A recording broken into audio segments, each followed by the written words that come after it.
Bonjour et merci de nous retrouver sur le plateau d'Un cœur qui écoute, votre rendez-vous de spiritualité. Aujourd'hui, nous avons la joie d'accueillir Nicole Échivard. Nicole, bonjour. Bonjour. Vous êtes mariée, mère de famille, professeure agrégée de lettres classiques. Oui. Et avec votre mari, vous avez fondé et vous présidez aujourd'hui le foyer Marie-Jean, Oui. qui est une communauté de frères et de sœurs consacrés Oui. de type contemplatif. Oui.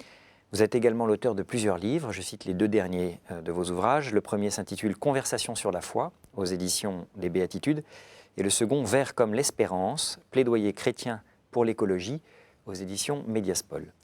Alors avec vous, on va revenir sur votre parcours de conversion, d'abord, sur le foyer Marie-Jean ensuite, et puis sur ce lien entre la foi et l'écologie, puisque c'est un thème qui vous est cher.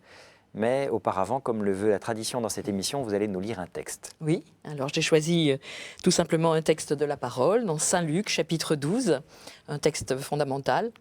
Jésus dit à ses disciples, « Je vous le dis, ne vous faites pas tant de soucis pour votre vie au sujet de la nourriture, ni pour votre corps au sujet des vêtements. La vie vaut plus que la nourriture et le corps plus que le vêtement. Voyez les corbeaux, ils ne font ni semaille, ni moisson, ils n'ont ni grenier, ni magasin, et Dieu les nourrit. Vous valez tellement plus que les oiseaux. D'ailleurs, qui d'entre vous, à force de soucis, peut prolonger tant soit peu son existence ? Si donc vous ne pouvez rien pour une si petite chose, pourquoi vous faire du souci pour tout le reste ? Voyez les lys, ils ne filent pas, ils ne tissent pas. Or, je vous dis que Salomon lui-même, dans toute sa gloire, n'était pas habillé comme l'un d'eux. Si Dieu habille ainsi l'herbe dans les champs, elle qui est là aujourd'hui et qui demain sera jetée au feu, il fera tellement plus pour vous, hommes de peu de foi. Quant à vous, ne cherchez pas ce que vous pourrez manger et boire, ne soyez pas inquiets. Tout cela, les païens de ce monde le recherchent. Mais votre Père sait que vous en avez besoin. Cherchez plutôt son royaume, et tout cela vous sera donné par-dessus le marché. Sois sans crainte, petit troupeau, car votre Père a trouvé bon de vous donner le royaume. » Alors, qu'est-ce qui vous a fait choisir ce texte, les lys des champs? Oui, entre autres, mais pas seulement. Je crois que ce texte est d'une richesse extraordinaire. D'abord parce que Jésus nous rappelle, fortement d'ailleurs, que nous avons un Père. Tout ce texte nous montre quelles sont les conséquences, j'allais dire logiques, de notre foi en Dieu comme Père et comme Providence. Et la simple lecture de ce texte, me semble-t-il, apaise. Nous met dans un certain abandon, justement, filial. Cette parole de Dieu provoque en nous l'attitude qui est souhaitée, qui est demandée dans ce texte. C'est très étonnant, c'est la force de la parole de Dieu. Et la conséquence, justement, c'est une attitude filiale, c'est d'avoir de s'appuyer sur le Père, de croire en lui, non pas d'une foi idéologique, mais d'une foi qui transforme la vie, qui transforme le comportement. Et d'un point de vue relationnel, nous entrons en relation avec Dieu, donc filialement, mais également d'un point de vue éthique, justement, puisque souvent éthique et écologique, parce que bien des problèmes sociaux, éthiques et écologiques viennent du fait que nous nous comportons avec inquiétude comme des orphelins qui doivent faire leur salut tout seuls et qui doivent donc attraper et posséder le plus possible de biens matériels pour subsister. Alors on va revenir sur cet aspect-là, notamment quand on va évoquer ce que vous vivez dans votre communauté. Mais auparavant, Nicole, on va revenir sur votre parcours de foi peut-être. Oui. Vous dites que le jour de votre confirmation, si tant est que vous Le ayez lendemain, vraiment oui. eu la foi, Le vous lendemain, avez eu oui. le sentiment de ne plus l'avoir en tout cas. Oui. Et c'est bien plus tard, le 14 août 1966, que vous faites l'expérience d'une reconversion. C'est ça. Alors racontez-nous d'où vous venez et comment cette foi vous est tombée dessus. Oui. Alors, je suis d'une famille, j'étais d'une famille très incroyante du côté paternel, d'une foi assez tiède du côté maternel. Grâce au côté maternel, à ma grand-mère maternelle, j'ai reçu j'ai fait un petit peu de catéchisme, mon père a accepté, un petit peu de catéchisme, j'ai été baptisée et j'ai fait ma première communion et j'ai donc reçu le sacrement de confirmation. Mais mon papa me faisait des anti-catéchismes voilà, de l'autre côté. Et ce qui fait que le moment de ma confirmation, qui a été un assez beau moment du point de vue spirituel, néanmoins pour moi, je dois le reconnaître, néanmoins le lendemain, j'ai eu l'impression que je perdais la foi. Mais comme ce moment avait tout de même été beau, et puis sans doute il y avait la puissance du sacrement, en disant à Dieu, écoute, je te donne 1 mois pour faire un miracle. J'ai dit ça à Dieu. Si au bout d'1 mois il n'y a pas de miracle, je n'irai pas à la messe, je n'irai plus à la messe parce que mon papa va être très mécontent et va m'empêcher de toute façon d'y aller, je vais avoir des discussions terribles avec lui. Mais si c'est vrai, c'est tellement extraordinaire, je voudrais croire, voilà. Alors, ça a duré 8 ans, cette histoire, je voulais croire, et puis Dieu m'a prise au mot, il a entendu, je crois, ma détresse, quoi, finalement, ma prière et ma détresse.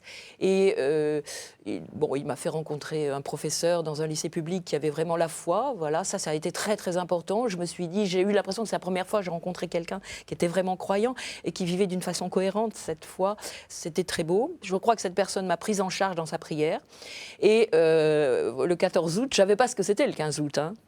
J'étais chez mes parents, voilà, à la fenêtre de ma chambre, et soudain, je me suis retrouvée dans une lumière extraordinaire, éblouissante, dont le sourire de Marie était la source. Je ne voyais rien d'autre. Je savais que c'était Marie qui me souriait, avec une miséricorde qui n'était pas de cette terre. Je ne comprenais pas pourquoi. D'où pouvait venir une telle miséricorde sur le moment. Derrière, il y avait la croix, un peu dans l'ombre, il y avait Jésus sur la croix. Je savais bien sûr que c'était son fils, cette femme-là. Et alors, j'ai compris, elle m'a manifesté à travers ce sourire miséricordieux que c'était pourtant moi qui avais contribué à ce que ce fils-là soit sur la croix. Alors, c'était paradoxal, cette miséricorde. Et donc, je me suis dit, mais tout ça en l'espace d'1 seconde, hein. Je me suis dit, mais un fils qui a une telle mère, qui me pardonne cela, que j'ai contribué à la crucifixion de Jésus, ce fils, il ne peut pas être un être humain seulement. C'est de lui qu'elle reçoit cette miséricorde, mais parce qu'il est Dieu aussi. Donc, j'ai cru, et c'était impossible de faire autrement, quoi. Là, je crois que là, j'ai reçu vraiment ce qui m'avait été donné au baptême et à la confirmation. Je l'ai reçu vraiment, la grâce sanctifiante. Je me suis retrouvée à genoux, pleurant. Enfin, c'était beau, hein. Ça a duré beau. Alors, vous avez toujours eu le désir de vous consacrer vous-même ? Toujours à partir de ce moment-là. Voilà, à partir de ce moment-là, ma première réaction intérieure a été puisque c'est d'un tel amour que tu m'aimes, Seigneur, alors moi, je suis à toi. Alors ça n'a pas pu se faire. Voilà. Alors ça n'a pas pu se faire. Bon, je faisais mes études pendant 3 ans. Il n'y a pas eu de. Bon, alors même au bout de 3 ans, quand je suis arrivée courageusement chez mes parents pour annoncer que je voulais entrer, j'ai des camaldules semi-érémitiques, vous voyez. J'avais très peur. Et ce que je redoutais s'est passé. Mon papa a été très violent. Il est au ciel maintenant. Et maintenant, il comprend. Et bon, il m'a obligée à rester enfermée à la maison plusieurs mois. Et là, il s'est passé des choses intérieurement et j'ai compris qu'il fallait que je fasse confiance en Dieu, que peut-être il avait son idée et qui n'était pas tout à fait la même, ni celle de mon père, ni la mienne. C'est ce qui s'est réalisé. C'est-à-dire, vous vous êtes mariés, finalement ? Voilà, il a mis sur mon chemin un jeune homme extraordinaire, voilà, qui lui-même se posait des questions de vocation. Très profondément aussi, hein, un peu comme moi, peut-être un peu moins profonde, mais voilà. Et nous avons senti rapidement, au sein de cette amitié, parce que c'était d'abord une amitié spirituelle, nous avons senti profondément que, en nous mariant, nous allons avoir des surprises. Nous aurions des surprises. Nous avons eu des surprises. Et de fait, voilà, vous avez avec lui fondé donc cette communauté, le foyer Marie-Jean. Après avoir eu 2 enfants, nous avons perçu dans une sorte d'intuition d'abord, j'ai reçu cette intuition, un peu comme ma conversion, l'intuition que voilà, c'était maintenant qu'il répondait à notre désir profond d'être à lui et que nous allions fonder avec des anciens élèves qui étaient prêts, qui étaient prêts avant nous. Une communauté qui s'appellerait Foyer et Marie-Jean, puisque c'était finalement le mystère que j'avais reçu au moment de la conversion. Je m'étais trouvée dans la position de Jean. Voilà. Donc un foyer, parce que foyer, justement, ça venait d'une famille. Et puis c'est le feu de l'esprit, et puis c'est l'amour, et c'est la lumière du Saint-Esprit. Puis Marie et Jean ne sont pas très nombreux, c'est une famille, il a pris chez lui. Hein. Donc il y aurait des garçons, enfin à l'époque c'était des garçons et des filles, des hommes et des femmes. Et voilà, nous vivrions de ce mystère de filiation au Père en Jésus par la médiation maternelle de Marie. Femme, voici ton fils, voici ta mère. Donc ce sont des consacrés, hommes et femmes. Voilà, depuis le début. Depuis le début, l'intuition était vraiment que ce serait une communauté de consacrés. Et nous, d'ailleurs, nous nous sentions appelés à vivre désormais en consacrés. Nous avons fait à la fondation du foyer les mêmes vœux de chasteté, de pauvreté, d'obéissance que nos frères et sœurs. Voilà, et vous avez gardé une vie familiale jusqu'à ce que vos enfants... Ça, c'était très, très important. Oui, pour nous, c'était très important. C'était la santé morale, psychique et spirituelle de nos enfants a toujours été le signe pour nous qu'on pouvait continuer, ou bien on aurait fait marche arrière. Et nous avons gardé une vie, aussi longtemps que nos enfants n'étaient pas adultes, enfin jusqu'à 16-18 ans, nous avons gardé une vie familiale. Les repas n'étaient communautaires que le week-end, par exemple, même si eux auraient voulu qu'ils soient tous communautaires, bien sûr. Et nous n'avons jamais reçu l'appel de fonder une communauté où il y aurait à la fois des consacrés et des familles. Hein. Voilà. Et donc le fait de vivre en frères et sœurs avec votre mari depuis la fondation, ça c'est quelque chose que l'Église, en tout cas, qui vous a accompagné sur ce chemin, oui, tout à fait. C'est d'ailleurs le cardinal de Courtrai qui nous a accueillis, qui a reçu nos vœux perpétuels. Mais on ne le sait pas, mais il y a eu beaucoup de couples en fait dans l'histoire qui ont vécu quelque chose de très très proche, de très proche. Je pense au couple de Jacques et Raïssa Maritain, les Delbé. Alors parfois ils restent ensemble, mais parfois ils se retrouvent dans des communautés, monastiques. Enfin. Alors dans cette communauté, je disais tout à l'heure, il y a une mixité qui est inhérente. Oui. Les hommes et les femmes vivent sous le même toit. Voilà. Vous y êtes attaché. Est-ce que c'est pas trop dangereux? Est-ce que c'est... La vie communautaire purifie, au contraire, c'est l'expérience que nous faisons, purifie les relations, comme d'ailleurs dans le mariage et dans un couple. Nous sommes bien placés pour le savoir. Nous sommes plus frappés par la découverte de nos pauvretés, de la pauvreté de l'autre, la pauvreté personnelle, la nôtre, personnelle, que par, vous voyez, les attraits un peu dangereux. Je crois que tout ça, rapidement, ce n'est pas le problème. Le plus difficile, et c'est ce qui est le plus intéressant, c'est vraiment de vivre en communauté, hommes, femmes, parce que réellement, nous sommes différents. Et donc, nous développons, ce qui est très important, nous développons vraiment une charité concrète, vous voyez, parce que la séparation des vies, au fond, évite la charité. Les personnes mariées la découvrent, s'ils ont vraiment la foi et s'ils le veulent. Ce serait vraiment dommage que des consacrés qui ont normalement une force reçue de Dieu puissante, puisqu'ils ont voulu se donner à lui, soient plus fragiles dans les relations hommes-femmes que des gens mariés. Ce serait étrange. Alors, ce qui est important en revanche, et que l'Église nous demande pour nous reconnaître comme famille ecclésiale de vie consacrée, c'est que les deux branches, hommes-femmes, aient chacun leur référent. Un prieur, homme pour les hommes, et une prieure, femme pour les femmes.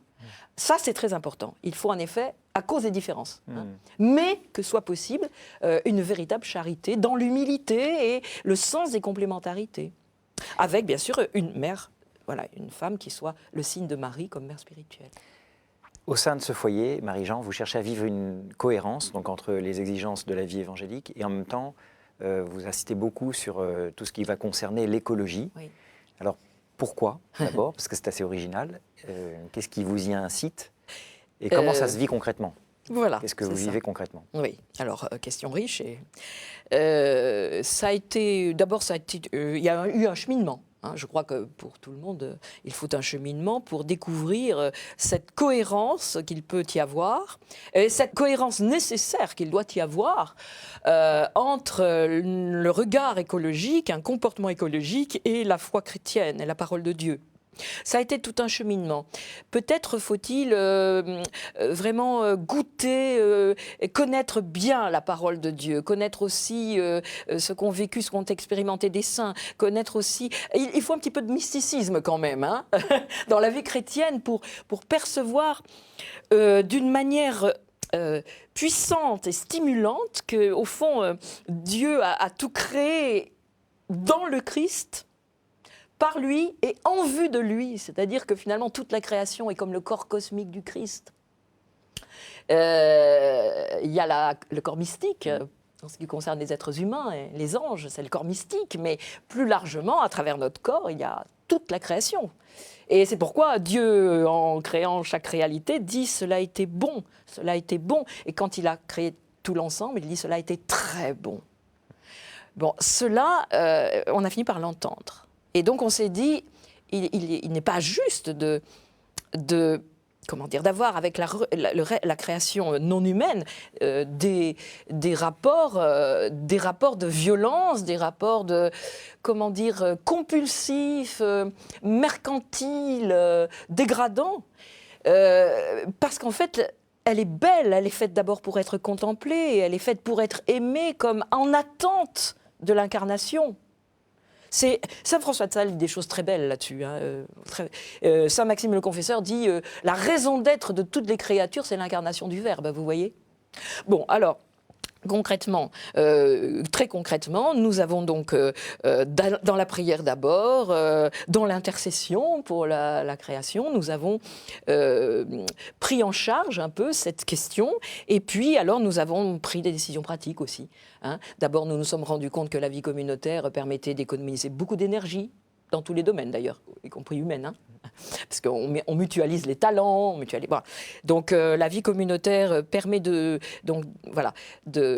d'épargner beaucoup d'énergie. Nous avons fait cette découverte, mais également les vœux de chasteté, de pauvreté. Nous ne sommes pas des bons consommateurs, c'est certain.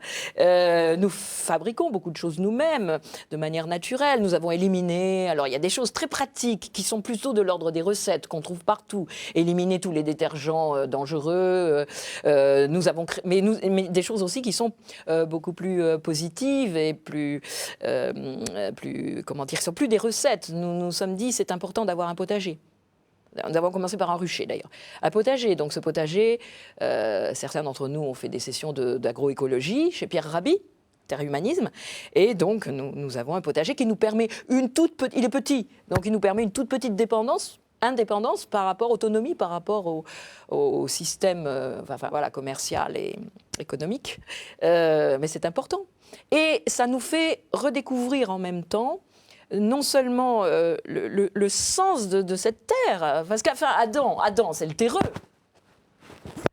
C'est quand même notre matrice, la création. Alors voilà, nous retrouvons la terre nourricière. C'est très pacifiant. Ça va très bien avec une vie chrétienne et une vie monastique. Ça va très bien. Et nous retrouvons beaucoup plus aussi le sens de la contemplation. Nous nous émerveillons de toutes les cohérences dans l'ordre de la nature, simplement de l'ordre de la nature. Mais nous voyons aussi les harmonies qu'il y a justement entre une vie plus naturelle, plus respectueuse des rythmes de la nature et la vie également de prière, d'union à Dieu, de confiance en Dieu. Et puis, alors ça va très loin. Oui, la chasteté, là, on me parle souvent de la... Oui, de fait, vous dites que les vertus chrétiennes viennent au secours de l'écologie. Voilà. Et parmi les vertus, vous citez la chasteté, c'est pas toujours très évident de faire le lien avec l'écologie. Absolument, oui, tout à fait. Il y a d'abord les vertus théologales, la foi, vraiment, connaître la parole de Dieu, croire en Dieu, c'est capital. Et la charité, la compassion pour toutes les créatures. Mais également les vertus plus spécifiquement évangéliques. Alors bien sûr la pauvreté ça paraît évident, mais la chasteté n'est pas simplement une vertu portant sur la régulation de l'instinct sexuel. La chasteté c'est d'abord un regard, c'est un regard contemplatif, un regard de gratitude, un regard émerveillé devant tous les êtres, qu'ils soient humains, qu'il s'agisse des arbres, du ciel, de la neige, des fleurs, des animaux. C'est un regard c'est ça qui est très beau dans la chasteté, c'est un regard qui permet aux réalités, aux êtres d'exister tels qu'ils sont et non pas pour nous, pour que nous en tirions jouissance, argent, voilà. C'est ça la chasteté, c'est permettre aux réalités d'exister telles qu'elles sont de façon gratuite. Et alors, ça fait faire des progrès extraordinaires, y compris dans les relations hommes-femmes, y compris dans nos relations fraternelles. Alors, dans votre livre, La Vert comme l'espérance, plaidoyer chrétien pour l'écologie, vous lancez de vibrants appels justement à la conversion écologique, pour reprendre l'expression de Jean-Paul II, voilà. pour les chrétiens. Vous faites le porte-voix aussi de toutes ces ressources naturelles qu'on est en train d'épuiser Oui. à droite à gauche. Oui. Et en même temps, vous n'emboîtez pas le pas, des prophètes de malheur ou des malthusiens qui vous diraient il faut justement limiter les naissances des hommes, puisque ce sont les prédateurs principaux, au prix de la contraception, de l'avortement, qui font beaucoup de malheur dans ces idéologies-là parfois.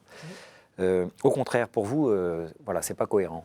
La contraception, l'avortement, c'est une mauvaise vision de l'écologie. Oui, oui, oui. Alors, les écologistes sont très variés. Hein. Il y a toutes les sortes, de toutes les formes. Maintenant, c'est intéressant d'ailleurs de savoir ça. C'est important. Alors, et certains nous reprochent, nous chrétiens, notre incohérence dans notre relation avec la nature. Mais il est évident que nous pourrions reprocher à certains d'entre eux, mais pas tous, à certains d'entre eux, d'être également incohérents dans leur vision de la nature. Le livre de la nature, il est un. Je ne vois pas du tout comment on pourrait séparer, à moins d'être vraiment très incohérent, l'écologie naturelle, enfin cosmique, et l'écologie humaine. Je ne vois pas. Donc cette technicisation, cette mercantilisation, cette médicalisation parfois de la nature, cette chimisation, j'invente le mot, pardon, de la nature cosmique et de la nature humaine ne font qu'un. La nature est régie, humaine comme cosmique, sont régies par des lois, sont en vue de la vie, sont portés par les interdépendances, les complémentarités, des rythmes, des cycles, l'une comme l'autre. C'est le même livre. Donc, prophète de malheur, je ne pense pas que nous allions vers des temps heureux.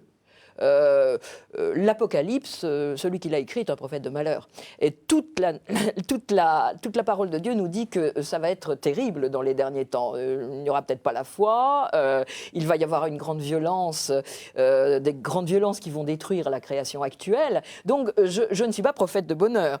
Si on lit la parole de Dieu, nous savons que toute la création va passer par où est passé le Christ. Ça se termine pas bien au point de départ. Enfin, la première étape est quand même la destruction, et c'est la mort, comme pour le Christ. Mais la deuxième, c'est la résurrection, c'est la glorification de tout l'univers. Bon, donc, prophète de malheur, non.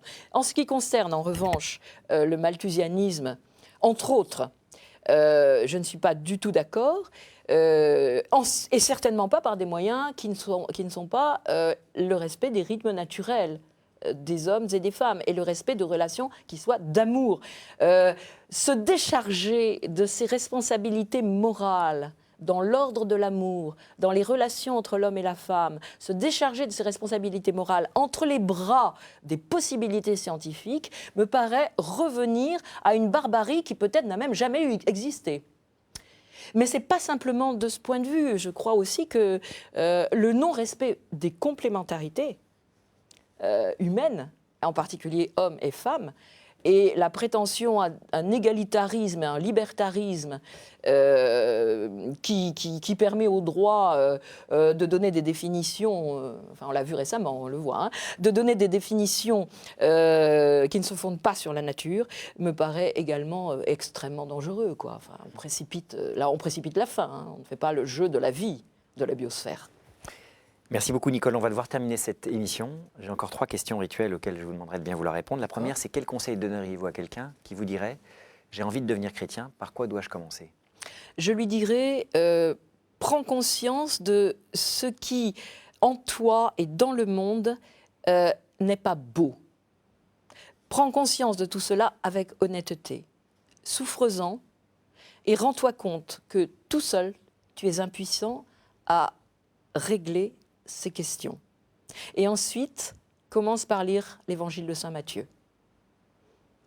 Quel est votre héros, votre saint, la personne que vous trouvez admirable ? Sainte Catherine de Sienne. Pourquoi ? Parce que précisément, elle a souffert de toutes les déviations, de toutes les perversions qui s'étaient abattues sur l'Église de son temps. Ses lettres sont extraordinaires, adressée aux cardinaux, aux évêques, aux prêtres, etc. Elle a eu conscience de tout cela autant que Luther et avant lui. Elle en a souffert, mais elle est restée fidèle. Elle est restée dans l'Église, parce qu'on ne soigne pas un corps, quel qu'il soit, le sien, l'Église, la création. On ne soigne pas en quittant, on soigne en portant et en étant soi-même une source de santé. Au jour du jugement, qu'aimeriez-vous que Dieu vous dise? Je sais ce qu'il me dira. Il me l'a dit au moment de ma conversion.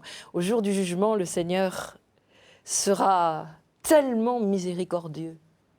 Il plongera tellement ses rayons de miséricorde dans mon cœur qu'il pulvérisera tout ce qui, dans mon cœur, est moche et transformera tout cela en un grand oui. Merci beaucoup Nicole. Je rappelle que vous êtes mariée, donc mère de famille, professeur agrégé de lettres classiques et que vous avez fondé donc avec votre mari le foyer Marie-Jean, qui est une communauté de frères et sœurs consacrés de type contemplatif. Pour plus d'informations sur cette communauté, un site internet, foyermariejean en un seul mot.fr. Vous êtes également l'auteur de 2 livres, je cite les 2 derniers, donc Conversation sur la foi aux éditions des Béatitudes et Vert comme l'espérance, plaidoyer chrétien pour l'écologie aux éditions Médiaspol. Merci encore d'avoir accepté notre invitation. Merci pour à ceux vous. qui souhaiteraient revoir cette émission, ils peuvent le faire sur ktotv.com. Et quant à nous, nous nous retrouvons la semaine prochaine pour une nouvelle émission.